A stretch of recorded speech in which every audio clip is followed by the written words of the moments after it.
Good evening. I hope you can see this well. It's a little difficult doing it this way, not in person. But my topic tonight, this evening, is how has the United States hegemony shaped China today? Bear with me. So what is hegemony? The hegemonic state is a single power.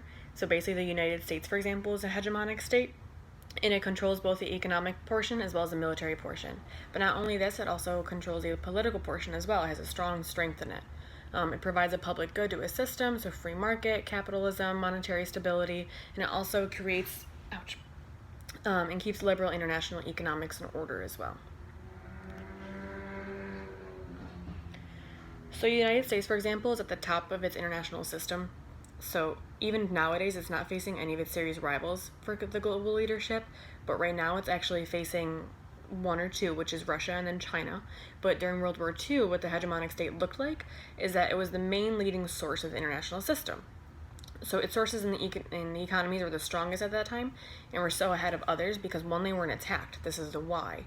The United States was not attacked as bad, considering that they were more of the outside party of World War II versus Europe, who was obviously clearly involved, such as Germany, France, Italy, all those significant countries who were involved in World War II. We were more the power source at that point. And like I said, the military power was at the strongest in the world. So going on with this, so what does the U.S. Hegemony look like? The United States was not bombed nor invaded. It had the lowest amount of casualties at around 274,000, and its economic strength was the most enormous in the entire world at this point, with gold reserves at $220 billion of just gold reserves by itself. So the reasoning for this was that no opposing forces wanted to get involved with the United States. They knew that they were coming on top, that they were, they had honcho. They did not want to be involved with them because they knew that they had the strongest military, economic, and political forces after World War II. Not only this, but they were also the only country that had the atomic bombs at this time. So what this means is that they had leverage over any other country that they had in mind. So the U.S. used this as a political force, as well as B, an economical force, and also towards its military. We were on top because we had an arms race. We had developed it. We were the first country to have the military weapons excessive like this at our convenience. It's not we had never had to ship them in. We made them here in the United States. So this was seen as a threat to other countries, but then this is what brought us also on top of other countries as well. What made us the strongest point were these two. So by the mid-1960s, for example, most of our allies, our allying countries, such as Taiwan, Japan, China, and South Korea, they were recovered at this point. So they recovered from World War II, the Sino-China War and whatnot, and they moved towards U.S. economic parity with the United States. So our influences actually influenced them to open their military, their economic borders, such as free market, more towards a liberalistic ideology towards their country, which had them open up their marketplace for them to create more industry, more trade, and more growth. Being said, the U.S. being so attached to these allies, which made their industry stronger in those international countries such as Japan, China, South Korea, and Taiwan, but also made the United States stronger as well. Our GDP grew, our trades grew, and us being the U.S. hegemon, that grew as well because we had more allies on our end versus Russia, for example, who did not. And then the U.S. Hegemony and the Cold War era. So this actually stayed. This was the most significant between World War II and then the Cold War era. So what happened with this is that when the U.S. came in after World War II, we wanted to help reconstruct Europe, for example. So we were helping countries such as Europe, Japan, as well as China, not so much China, but we assisted them a little bit as well, but mainly Europe, Italy, France, those countries. What we did, and the reasoning for that, is that we wanted to expand our markets. And of course, the Soviets saw this, and they knew that what was happening. We didn't deny it. So we wanted to use our reconstructive strengths and our economical strength at this point because we knew that they did not have it. So with this, we helped them reconstruct, rebuild, refinance everything. The Soviets saw this as a threat. So the Soviets, therefore, thought that we were trying to rid of the USSR of its money, its finances, its power, and everything, and they thought that we wanted to dominate Europe and destroy the USSR system. That wasn't our goal. We wanted to create allies, yes. We wanted to become more of an even stronger stronger hegemon, global hegemon, that was our goal to do. So the Soviets saw this as a threat, and they created their own nuclear bombs and their atomic bombs. And after this, what had happened is that this has started a nuclear arms race. So the Soviets, this was the first time the U.S. has felt threatened, which had caused an interesting turning point for the U.S. hegemon, because they realized that someone had finally tested us.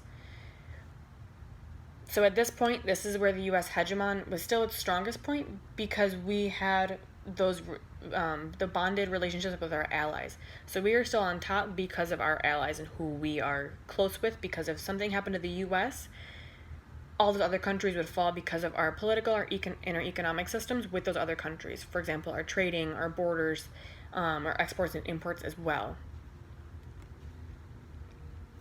So to the next portion, the U.S. economic liberalism and its influence on China. So economic liberalism, for example, it's committed to principles of free trade. So in this example, free market. In a world without trade barriers, where money and capital flows freely among the nations. This is what the U.S. has, for example, and they wanted this projected on other countries, such as China, India, mainly the third world countries who needed the trade to help their nation grow. So economic liberalism, we use it every day. And what had happened is that the U.S. saw strength in China, and we saw that their economy was bad, especially after the Sino-Japanese War between China and the Japanese. What had happened is that they were at their lowest for their GDP. They had lost over 600,000 casualties, as well as they lost many of their workers from the farmland. They lost many of them due to, again, because the casualties. So they didn't have as many workers, so therefore their workforce went down, poverty decreased. And what did the U.S. do? The U.S. wanted to reach out to them. And so the U.S. saw that this is what was happening to them. So President Clinton wanted to push China to be involved in the World Trade Organization. This is an organization that helps with free trade. It helps opening markets, which is what the U.S. did for China. What President Clinton said is that by saying that China, in ways it would promote the U.S. and its preferences and interests and align with the international economic norms. So President Clinton pushed for China to be involved within the WTO, and what this did is that China actually did join, and they were one of the leading members of it in 2001. So China was given special and preferential treatment to incentivize Chinese exports. So the U.S. saw the interest that they had within China and its lack of work, its lack of jobs, but it had a ton of manufacturing areas and manufacturing sites. So the United States went over and they opened the WTO and started that. They were the leading member of it, the United States, and they put China in there. And they had China join, which at that point had opened a westernized free market economy for the most part with China, which allowed them to grow. This, not only did they join the WTO, but they were involved in the IMF and the World Bank as well. So the free market economies. I'm just going to read this word for word. It's easier to do. The non-democratic and authoritarian political regime in China has meant that it has been possible to embrace Western-style free market economics while maintaining control over the political system. In many ways, the planned economy of China, where the state controls economic activity rather than the private businesses, has accelerated economic growth because the government has controlled all decision-making. So what this means is that China has now opened and embraced the Western-style free market economics, just like it says, and then it maintains control over the political system. So they do change in the fact that they do open their markets more, but the Chinese government still has political control over what they are doing, which is what China wants. They still want control over their government, but they want a free or more free open market economic system, so then they can embrace the trade, their GDP can grow, and so then their poverty will increase as well. Or decrease, I'm sorry. I need plug in my phone real quick. I'm so sorry. So what this does at this point is that now there's economic growth in China. So the economic growth in China, for example, the global trade with the U.S. and China has now opened new global trading systems. So China increases global trade from 1% to in 1978, for example, to now being the world's leading trade nation and having over a quarter of its annual inflows nowadays between 2016 and 2018. With this being said, China takes up actually 17% of the global economy, which is the exact same amount as what the U.S. is actually taking in as well. The U.S. takes in 17.5%, for example, 17.9%, and then China takes in 17.4%. This is quite significant in the growth that they've made, and this is because of the U.S. adding their economical aspects, opening their trade, opening their market system. And below it states that globalizing economically by buying foreign companies. What this is that China actually invests in foreign investments, so they are increasing. They also invest in privatization, so the companies are now privatized, which means outside factors own them, but it's located in China, so it benefits them because they're located there, which means they get revenue and they get income from that to help their business and their company grow, as well as their GDP. So China has expected to grow 3 times larger than the U.S. in 2010. This was their quote. And now they're almost actually just as strong as as the U.S. is at this point nowadays in 2018. So this boosts the amount of American companies in China, which it does. Just on average in 2009, companies such as Apple, Ford, Nike, Starbucks, Dunkin' Donuts, as well as Pizza Hut, those have expanded into mainland China and totaled around roughly $3.6 billion in foreign direct investment, which is a 7% increase than it was in 2008. So it averages, in the study, it averages about 6 to 7% every year, which is quite incredible. GM and Volkswagen, for example, also invested billions, and those are manufactured over in China. So Ford, for example, reached 84% in China than it would ever in the United States. So their revenue in China and their manufacturing costs are much lower. So their investing is much, much higher over in China. And now it's the financial portion. So the financial growth, since substantial Chinese growth, the capital in foreign investment in Chinese banks will be removed, the cap of it. So they're not limited at this point anymore. Foreign investors are allowed to own 51% in security firms, insurances, banks, etc.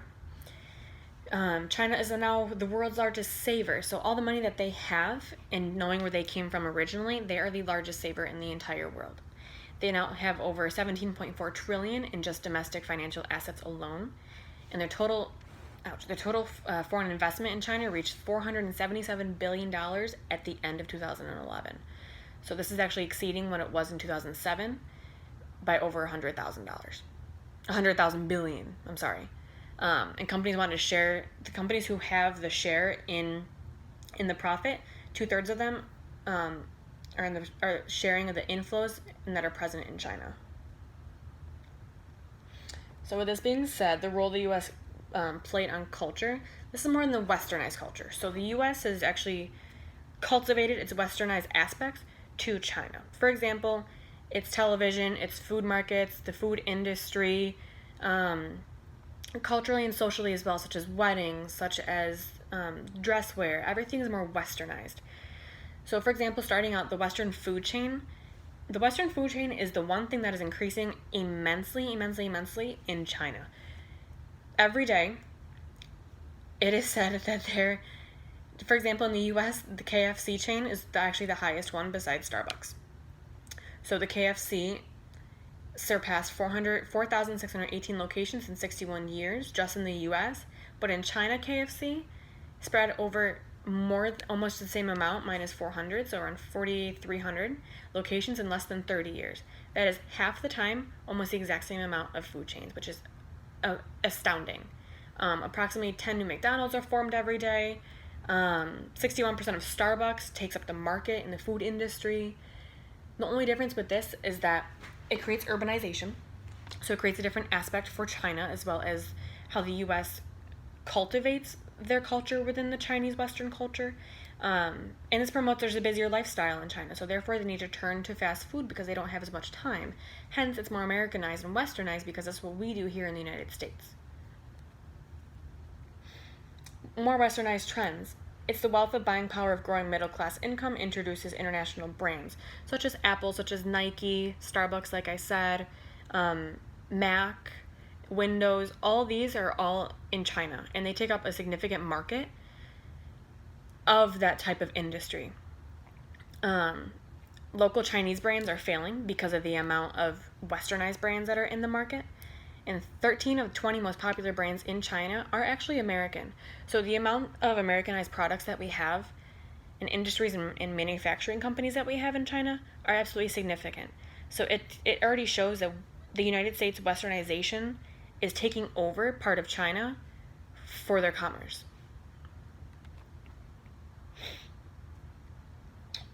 Yeah, so other westernized cultural changes right here just shows that there are the wedding differences. They celebrate more Western holidays such as Halloween and Christmas. Normally they would not. American TV shows are number one thing seen in China. And then finally, outsourcing. So manufacturing and offsourcing is one of the most important things to their GDP as well as their finances in China. So Shanghai, for example, accounts for more than 1/5 of its global manufacturing. It is the largest in the world that Shanghai has for manufacturing. What this does is that outsourcing your manufacturing, what the U.S. does is that it actually reduces the cost, its labor costs, operational costs. The products become more affordable. So that's why we always say buying it overseas is more affordable, but it's more economical to make them within the United States because they're a united brand. We don't have to pay for the importing and exporting costs. But making them overseas, the products are cheaper, and China actually has more raw materials than any other country in the world. So by doing this, China increased their manufacturing jobs by over 11.7% from 2017. So with us offshoring our products, it gives them jobs, which brings over 600,000 people out of poverty every year. And also, last but not least, it's a leading power source. So inward and outward investments of raw materials, they are coming into China as quick as they are leaving. The Chinese reserves, the raw material reserves, they're so prosperous in China. They're the number one importer of raw goods in the manufacturing industry for that type of industry. They need it for manufacturing, obviously, so they can't make any of our U.S. products as well as produce any of their products without the raw good materials. And then this saves on labor costs in the United States by over 50% by manufacturing and exporting it overseas and then importing it back to the United States, which means 50% of businesses are now privately owned, like I said. So the bank, the privatization, like I already spoke about, 50% of the businesses are private. So that means that most of them are offshore businesses that are located on Chinese territory. And what this does is it bring back to economic liberalism. As I've been saying, because the next stage is the citation, as I was saying, is that the United States adding them into the World Trade Organization and being the global hegemon has actually influenced China so much that they're able to open their free market, expand their trade, expand their industry, as well as expand their economy, so then their people are becoming out of poverty and having jobs. The United States, people say that it does not help them and it's awful offshoring, but their jobs are there because of the United States. Most of them, not all of them, because other countries and other companies, they're actually offshore. Oh my gosh, I can't speak. Offshoring as well. So this is my presentation. I hope you enjoyed it, and thank you for the feedback once it comes.